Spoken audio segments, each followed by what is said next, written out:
Welcome to another episode of the Cheerful Soundman Podcast. It's a weekly show for event professionals about the challenges and lessons of producing stellar events with a smile. I'm Eric, the owner of Bunt Backline Event Services, an event production company right here in Gainesville, Florida. Today we're doing a mini episode in between some of our longer interview episodes to handle some housekeeping, share some bonus content, and most importantly, answer your questions about events, tech, and well, pretty much anything else. So let's dive in. All right, our first question today is from Cody. What 5 tools should a production person have in their toolbox all the time? Like actual physical tools.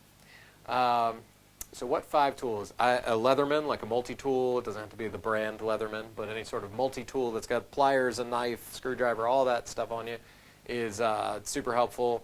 I also like to have a set of quick grips is my favorite tool in the whole world, which are it's like pliers that actually, it's like a vice grip and plier mixture.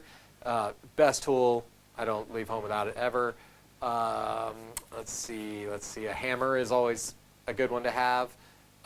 If you're going like full like Pelican bag, I would take an impact driver with screw gun bits, that sort of thing. But if you can't do that, then just a screwdriver with multi-bits. And let's see, that's 4, right? That's 4. Gold Bond. That's the other one. Second question is from Charlie. How do you handle budget and scope creep when a client keeps requesting more as an events get closer? It kind of depends on the client. So a lot of this depends. If you're a client that's done events with us 10 times and you're a long-standing client, we work with you all the time, we tend to, I don't want to get us in trouble, so we tend to, like, if it's something small, we'll kind of add a little in. If it's like, oh, we want you to load in an hour earlier, usually we'll kind of work within that as long as we had enough in there to begin with. If it starts getting into, we want to set up a whole day before, we want to do this, we want to do that, and it's extra. Usually it's by kind of the second request or the second scope creep, we'll start saying, that's all fine, we can accommodate however, we can do it however you want, but we're going to have to charge hourly, we at least have to charge the labor. And on most of our stuff, most of the time, honestly, the scope creep for us tends to be more labor side of things than equipment side of things. Sometimes people add little things. I don't mind throwing, like, if it's not a big deal, like, oh yeah, we'll put one more laptop on the truck so that we can also do PowerPoint.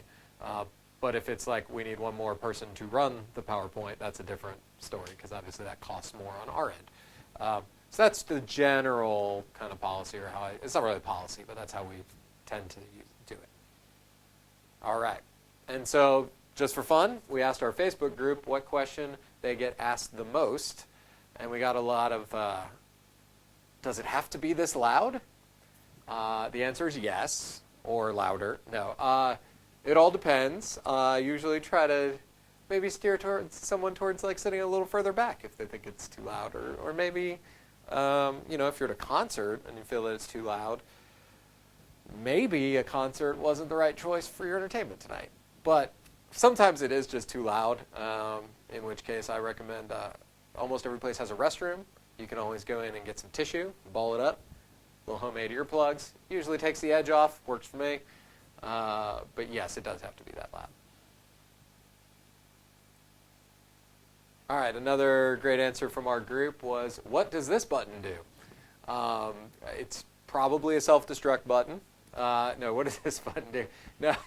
Actually, the more common one I've heard is like, you really know how to use all those buttons? And I used to like try to come up with witty answers and fun stuff, and now I just say, yes. Why, yes, I do.